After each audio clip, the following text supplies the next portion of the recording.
ओम शांति। आज हम सुनेंगे बाबा के साकार महावाक्य 19 दिसंबर। बाबा ने आज कहा, मीठे बच्चे, यह पुरुषोत्तम संगम युग ट्रांसफ़र होने का युग है।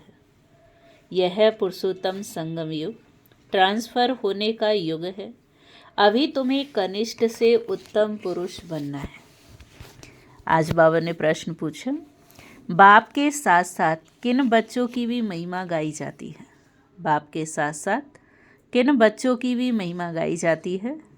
तो आज बाबा बता रहे हैं, जो टीचर बन बहुतों का कल्याण करने के निमित्त बनते हैं, उनकी महिमा भी बाप के साथ साथ गाई जाती है।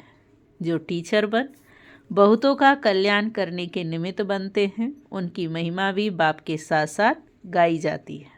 करण करावन हार बाबा बच्चों से अनेकों का कल्याण कराते हैं। करण करावन हार बाबा बच्चों से अनेकों का कल्याण कराते हैं, तो बच्चों की भी महिमा हो जाती है। कहते हैं, बाबा फलाने ने हमारे पर दया की, जो हम क्या से क्या बन गए। टीचर बनने बगैर आशीर्वाद मिल नहीं सकते। ओम शांति। रूहानी बाप रूहानी बच्चों से पूछते हैं, समझते भी हैं फिर पूछते भी हैं। अब बाप को बच्चों ने जाना है। भले कोई सर्वव्यापी भी कहते हैं, परंतु उनके पहले बाप को पहचानना तो चाहिए ना कि बाप कौन है। पहचान कर फिर कहना चाहिए, बाप का निवास स्थान कहाँ है। बाप को जानते ही नहीं तो उनके निवास स्थान का कैसे पता पड़े। कह देते वह तो नाम रूप से न्यारा है, गोया है नहीं। तो जो चीज़ है नहीं, उनके रहने के स्थान का भी कैसे विचार किया जाए। तो यह अभी तुम बच्चे जानते हो। बाप ने पहले पहले तो अपनी पहचान दी, फिर रहने का स्थान समझाया है। बाबा कहते, मैं तुमको इस रथ के द्वारा पहचान देने आया हूँ। मैं तुम सबका बाप हूँ, जिसको परम पिता कहा जाता है। आत्मा को भी कोई नहीं जानते। बाप का नाम रूप देश काल नहीं है, तो बच्चों को फिर कहाँ से आए। बाबा ही नाम रूप से न्यारा है, तो बच्चे फिर कहाँ से आए। बच्चे हैं तो जरूर बाप भी है। सिद्ध होता है वह नाम रूप से न्यारा नहीं है। बच्चों का भी नाम रूप है, भल कितना भी सूक्ष्म हो। देखो बाबा कहते, आकाश सूक्ष्म है तो भी नाम तो है ना आकाश। जैसे यह पोलार सूक्ष्म है, वैसे बाप भी बहुत सूक्ष्म है। बच्चे वर्णन करते हैं कि बाबा वंडरफुल सितारा है, जो इनमें प्रवेश करते हैं, जिसको आत्मा कहते हैं। बाप तो रहते ही है परम धाम में, वह रहने का स्थान है। ऊपर नज़र जाती है ना, तो ज़रूर उंगली ऊपर कर इशारा कर याद करते हैं, तो ज़रूर जिसको याद करते हैं कोई वस्तु होगी। क्योंकि जब परमात्मा को याद करते हैं या उसकी तरफ इशारा करते हैं, तो उंगली ऊपर की तरफ जाती है, तो कोई तो वस्तु होगी। परम पिता परमात्मा कहते तो हो ना, फिर भी नाम रूप से न्यारा कहना, इसे अज्ञान कहा जाता है। बाप को जानना, इसे ज्ञान कहा जाता है। यह भी तुम समझते हो कि हम पहले अज्ञानी थे, बाप को भी नहीं जानते थे, अपने को भी नहीं जानते थे। अब समझते हैं कि हम आत्मा हैं, ना कि शरीर। आत्मा को अविनाशी कहा जाता है, तो जरूर कोई तो चीज़ होगी। अविनाशी कोई नाम नहीं है।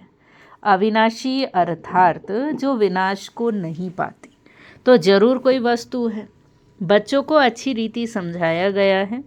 मीठे मीठे बच्चों, जिनको बच्चे बच्चे कहते हैं, वह आत्माएं अविनाशी है। यह आत्माओं का बाप परमपिता परमात्मा बैठ समझाते हैं। यह खेल एक ही बार होता है, जबकि बाप आकर बच्चों को अपना परिचय देते हैं। बाबा कहते, मैं भी पाठधारी हूँ। कैसे पाठ बजाता हूँ, यह भी तुम्हारी बुद्धि में है। पुरानी अर्थात पतित आत्मा को नया पावन बनाते हैं, तो फिर शरीर भी तुम्हारे वहाँ गुलगुल होते हैं। यह तो बुद्धि में है ना। तुम अभी बाबा बाबा कहते हो, ये पाठ चल रहा है। आत्मा कहती है कि बाबा आया हुआ है, हम बच्चों को शांति धाम घर ले जाने के लिए। शांति धाम के बाद है ही सुख धाम। तो बाबा बता रहे शांति धाम के बाद है ही सुख धाम। शांति धाम के बाद दुख धाम तो हो नहीं सके। नई दुनिया में सुख ही कहा जाता है। यह देवी देवताएं अगर चैतन्य हों और इनसे कोई पूछे कि आप कहाँ के रहने वाले हो, तो वह यही कहेंगे कि हम स्वर्ग के रहने वाले हैं। अब यह जड़ मूर्ति तो नहीं कह सकती है। तुम तो कह सकते हो ना कि हम असुल स्वर्ग में रहने वाले देवी देवताएं थे, फिर 84 का चक्र लगाए, अब संगम पर आए हैं। यह ट्रांसफर होने का पुरुषोत्तम संगम युग है। बच्चे जानते हैं हम बहुत उत्तम पुरुष बनते हैं। हम हर 5000 वर्ष बाद सतो प्रधान बनते हैं। सतो प्रधान भी नंबरवार कहेंगे। तो ये सारा पार्ट आत्मा को मिला हुआ है। ऐसे नहीं कहेंगे कि मनुष्य को पाठ मिला हुआ है। अहम आत्मा को पाठ मिला हुआ है। मैं आत्मा 84 जन्म लेती हूँ। हम आत्मा वारिस हैं। वारिस हमेशा मेल होते हैं, फीमेल नहीं। तो अभी तुम बच्चों को यह पक्का समझना है कि हम सब आत्माएं मेल हैं। सबको बेहद के बाप से वर्षा मिलता है। हद के लौकिक बाप से सिर्फ बच्चों को वर्षा मिलता है, बच्ची को नहीं। ऐसे भी नहीं कि आत्मा सदैव फीमेल बनती है। बाप समझाते हैं तुम आत्मा कभी मेल का तो कभी फीमेल का शरीर लेती हो। इस समय तुम सब मेल्स हो। सब आत्माओं को एक बाप से वर्षा मिलता है। सब बच्चे ही बच्चे हैं। सबका बाप एक है। बाप भी कहते हे बच्चों, तुम सब आत्माएं मेल्स हो, हमारे रूहानी बच्चे हो। फिर पाठ बजाने के लिए मेल फीमेल दोनों चाहिए, तब तो मनुष्य सृष्टि की वृद्धि हो। इन बातों को तुम्हारे सिवाय कोई भी नहीं जानते। भले कहते भी हैं कि हम सभी ब्रदर हैं, परंतु समझते नहीं हैं। अभी तुम कहते हो बाबा आपसे हमने अनेक बार वर्षा लिया है। जान गए तो कहते हैं कि आपसे अनेक बार वर्षा लिया है। आत्मा को ये पक्का हो जाता है। आत्मा बाप को जरूर याद करती है कि ओ बाबा हम पर रहम करो। बाबा अब आप आओ, हम आपके सब बच्चे बनेंगे। देह सहित देह के सब संबंध छोड़ हम आत्मा आपको ही याद करेंगे। तो ऐसे बच्चे बाबा को कहते हैं। तो बाबा ने समझाया है कि अपने को आत्मा समझ मुझ बाप को याद करो। बाप से हम वर्षा कैसे पाते हैं? हर 5000 वर्ष बाद हम यह देवता बनते हैं, तो ये भी जानना चाहिए ना। स्वर्ग का वर्षा किससे मिलता है यह अभी तुम समझते हो।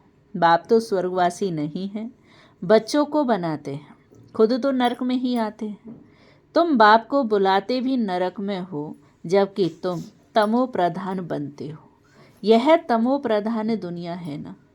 सतो प्रधान दुनिया थी।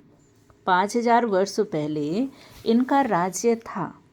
इन बातों को, इस पढ़ाई को अभी तुम ही जानते हो। ये है मनुष्य से देवता बनने की पढ़ाई। मनुष्य से देवता की एक रत्न लागी वार। बच्चा बना और बाप का वारिस बना। बाबा कहते तुम सब आत्माएं मेरे बच्चे हो, तुमको वर्षा देता हूँ। तुम भाई भाई हो और रहने का स्थान मूल वतन अथवा निर्वाण धाम है, जिसको निराकारी दुनिया भी कहते हैं। सब आत्माएं वहाँ रहती हैं। इस सूर्य चांद से भी उस पार वह तुम्हारा स्वीट साइलेंस होम है।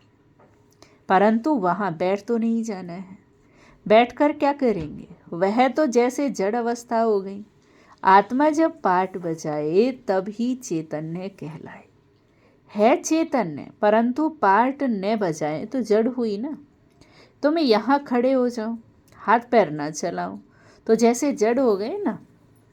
वहाँ तो नेचुरल शांति रहती है। आत्माएं जैसे कि जड़ है। परम धाम में पाठ कुछ भी नहीं बजाती, शोभा तो पाठ बजाने में है। शांति धाम में क्या शोभा होगी? तो बाबा बता रहे थे कि शोभा तो पाठ में ही है। शांति धाम में हम आत्माएं रहेंगी, शरीर है नहीं, पाठ कुछ रहेगा नहीं। तो बाबा कहते शांति धाम में क्या शोभा होगी? आत्माएं दुख सुख की वासना से परे रहती है। कुछ पार्ट ही नहीं बजाती तो वहाँ रहने का क्या फ़ायदा। पहले पहले सुख का पार्ट बजाना है। हर एक को पहले से ही पार्ट मिला हुआ है। कोई कहते हमको मोक्ष चाहिए, बुदबुदा पानी में मिल गया बस, आत्मा जैसे की है नहीं। कुछ भी पार्ट न बजावे तो जैसे जड़ कहीं, चैतन्य होते हुए भी जड़ होकर रहा तो क्या फ़ायदा। पार्ट तो सबको बजाना ही है। मुख्य हीरो हीरोइन का पार्ट कहा जाता है और इस सृष्टि पर हम आत्माएं हीरो हीरोइन हैं। तुम बच्चों को हीरो हीरोइन का टाइटल मिलता है। आत्मा यहाँ पार्ट बजाती है। पहले सुख का राज्य करती, फिर रावण के दुख के राज्य में जाती है। अब बाप कहते तुम बच्चे सबको यह पैगाम दो, टीचर बन औरों को समझाओ। जो टीचर नहीं बनते उनका पद कम होगा। टीचर बनने बगैर किसको आशीर्वाद कैसे मिलेगी, किसको पैसा देंगे तो उनको खुशी होगी ना। अंदर में समझते हैं बीके हमारे ऊपर बहुत दया करती है, जो हमको क्या से क्या बना देती है। यूँ तो महिमा एक बाप की ही करते हैं। वाह बाबा, आप इन बच्चों के द्वारा हमारा कितना कल्याण करते हो। कोई द्वारा तो होता है ना, बाप तो करन करावनहार है, तुम्हारे द्वारा कराते हैं, तुम्हारा कल्याण हो जाता है तो तुम फिर औरों को कलम लगाते हो। जैसे जैसे जो सर्विस करते हैं उतना ऊंच पद पाते हैं। राजा बनना है तो प्रजा भी बनानी है। फिर जो अच्छे नंबर में आते हैं वह भी राजा बनते हैं। बीच में है हीरा, शिव बाबा, वह है सबको बनाने वाला। हीरे को बीच में रखते हैं, माला में ऊपर फूल भी है। अंत में तुमको पता पड़ेगा कि कौन से मुख्य दाने बनते हैं जो डिनाइस्टी में आएंगे। पिछाड़ी में तुमको सब साक्षात्कार होगा जरूर। देखेंगे कि कैसे यह सब सजाएं खाते हैं। शुरू में दिव्य दृष्टि में तुम सूक्ष्म वतन में देखते थे, यह भी गुप्त है। आत्मा इस सजा कहाँ खाती है, यह भी ड्रामा में पार्ट है। गर्व जेल में सजाएं मिलती हैं। जेल में धर्मराज को देखते हैं, फिर कहते हैं बाहर निकालो। बीमारियां आदि होती हैं, वह भी कर्म का हिसाब है ना। ये सब समझने की बातें हैं। बाप को जरूर राइट ही सुनाएंगे ना, बाप तो जरूर राइट ही सुनाएंगे क्योंकि बाप तो तुरुत है। अभी तुम राइटियस बनते हो। राइटियस उनको कहा जाता जो बाप से बहुत ताकत लेते हैं। तुम विश्व के मालिक बनते हो, कितनी ताकत रहती है। हंगामे आदि की कोई बात नहीं, ताकत कम है तो हंगामे कितने हो जाते हैं। तुम बच्चों को ताकत मिलती है आधा कल्प के लिए, फिर भी नंबरवार पुरुषार्थ अनुसार है। एक जैसी ताकत नहीं पा सकते, न एक जैसा पद पा सकते। यह भी पहले से ही नूंद है। ड्रामा में अनादि नूंद है। कोई पिछाड़ी में आते हैं, एक दो जन्म लिया और शरीर छोड़ा। जैसे दिवाली पर मच्छर होते हैं ना, रात को जन्म लेते और सुबह को मर जाते, वह भी अनगिनत होते हैं। मनुष्य की तो फिर भी गिनती होती है। पहले पहले जो आत्माएं आती हैं उनकी आयु कितनी बड़ी होती है। तुम बच्चों को खुशी होनी चाहिए, हम बहुत बड़ी आयु वाले बनेंगे। तुम फुल पार्ट बजाते हो, बाप तुमको ही समझाते हैं तुम कैसे फुल पार्ट बजाते हो। पढ़ाई अनुसार ऊपर से आते हो पार्ट बजाने। तुम्हारी यह पढ़ाई है ही नई दुनिया के लिए। बाबा कहते अनेक बार तुमको पढ़ाता हूँ। यह पढ़ाई अविनाशी हो जाती है। आधा कल्प तुम प्रारब्ध पाते हो। उस विनाशी पढ़ाई से सुख भी अल्पकाल के लिए मिलता है। कोई बैरिस्टर बनता है, फिर कल्प बाद बैरिस्टर बनेगा, यह भी तुम जानते हो। जो भी सबका पार्ट है वही कल्प कल्प बजता रहेगा। देवता हो या शूद्र हो, हर एक का पार्ट वही बजता है जो कल्प कल्प बजता है। उसमें कोई फर्क नहीं पड़ सकता। हर एक अपना पार्ट बजाते रहते हैं। ये सारा बना बनाया खेल है। पूछते हैं पुरुषार्थ बड़ा या प्रारब्ध बड़ी। अब पुरुषार्थ बिगड़ तो प्रारब्ध मिलती नहीं, पुरुषार्थ से प्रारब्ध मिलती है ड्रामा अनुसार। तो सारा बोझ ड्रामा पर आ जाता है। फिर कोई पुरुषार्थ करते हैं, कोई नहीं करते हैं। तो बाबा बता रहे हैं कोई पुरुषार्थ करता भी है, कोई नहीं करते भी है। आते भी हैं बाबा के घर, फिर भी पुरुषार्थ नहीं करते तो प्रारब्ध नहीं मिलती। सारी दुनिया में जो भी एक्ट चलती है सारा बना बनाया ड्रामा है। आत्मा में पहले से ही पाठ नुंदा हुआ, आत्मा में पहले से ही पाठ नुंदा हुआ है, आदि से अंत तक। जैसे तुम्हारी आत्मा में 84 का पार्ट है, हीरा भी बनती है तो कौड़ी जैसा भी बनती है। यह सब बातें तुम अभी सुनते हो। स्कूल में अगर कोई नापास हो पड़ता है तो कहेंगे यह बुद्धिहीन है, धारणा नहीं होती। इसको कहा जाता है वैरायटी झाड़, वैरायटी फीचर्स। यह वैरायटी झाड़ का नॉलेज बाप ही समझाते हैं, कल्प वृक्ष पर भी समझाते हैं। बड़ के झाड़ का मिसाल भी इस पर है, इसकी शाखाएं बहुत फैलती हैं। बच्चे समझते हैं हमारी आत्मा अविनाशी है, शरीर तो विनाश हो जाएगा। आत्मा ही धारणा करती है, आत्मा 84 जन्म लेती है, शरीर तो बदलते जाते हैं। आत्मा वही है, आत्मा ही भिन्न भिन्न शरीर लेकर पाठ बजाती है। यह नई बात है ना। तुम बच्चों को भी अभी यह समझ मिली है, कल्प पहले भी ऐसे ही समझा था। बाप आते भी हैं भारत में, तुम सबको पैगाम देते रहते हो। कोई भी ऐसा नहीं रहेगा जिसको पैगाम न मिले। पैगाम सुनना सभी का हक है। फिर बाप से वर्षा भी लेंगे, कुछ तो सुनेंगे ना। फिर भी बाप के बच्चे हैं ना। बाप समझाते हैं मैं तुम आत्माओं का बाप हूँ। मेरे द्वारा इस रचना के आदि मध्य अंत को जानने से तुम यह पद पाते हो, बाकी सब मुक्ति में चले जाते हैं। बाप तो सबकी सदगति करते हैं, गाते भी हैं अहो बाबा तेरी लीला। क्या लीला, कैसी लीला? ये पुरानी दुनिया को बदलने की लीला। मालूम होना चाहिए, मनुष्य ही जानेंगे ना। बाप तुम बच्चों को ही आकर सब बातें समझाते हैं। बाप नॉलेजफुल है, तुमको भी नॉलेजफुल बनाते हैं। नंबर वार तुम बनते हो। स्कॉलरशिप लेने वाले नॉलेजफुल कहलाएंगे। तो स्कॉलरशिप भी कौन लेगा? जो नॉलेजफुल होगा। अच्छा, मीठे मीठे सिखिलदे बच्चों प्रति माता पिता बाप दादा का याद प्यार और गुड मॉर्निंग। रूहानी बाप की रूहानी बच्चों को नमस्ते। हम रूहानी बच्चों की रूहानी बाप को नमस्ते नमस्ते नमस्ते। शुक्रिया बाबा, शुक्रिया। अभी हम सुनेंगे धारणा के लिए मुख्य पॉइंट्स। पहली पॉइंट है सदा इसी स्मृति में रहना है कि हम आत्मा मेल हैं। हमें बाप से पूरा वर्षा लेना है।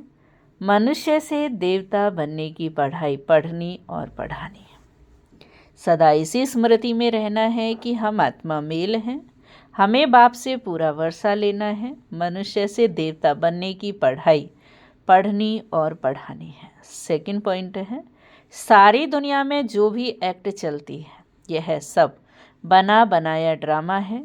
इसमें पुरुषार्थ और प्रारब्ध दोनों की नोंद है। पुरुषार्थ के बिना प्रारब्ध नहीं मिल सकती, इस बात को अच्छी तरह से समझना है।